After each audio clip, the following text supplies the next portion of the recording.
Nakita mo na ba yung sarili mo? Yung ginagawa mo? Itutuloy mo pa ba? O tama na muna? Yung paghihintay mo sa kanya hanggang sa wala ka na namang mapala. Yung pagpapapansin mo para lang paglaanan kanya ng oras. Di ka ba naawa sa sarili mo? Na pinipilit mo yung ikaw sa kanya. Yung pinagsisiksikan mo pa ng maigi. Yung sarili mong ayaw niya nga. Ayan ako.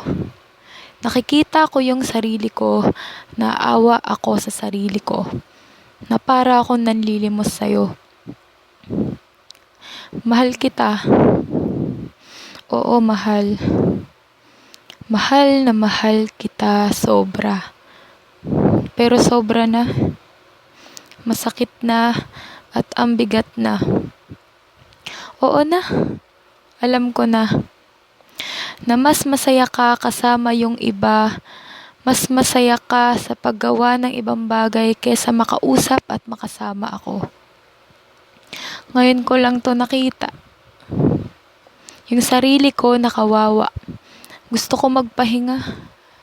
Kasi nakakapagod na. Siguro yung sarili ko naman muna yung mamahalin ko. Yung bibigyan ko ng atensyon kaysa paghabol sa'yo. Tama na muna siguro.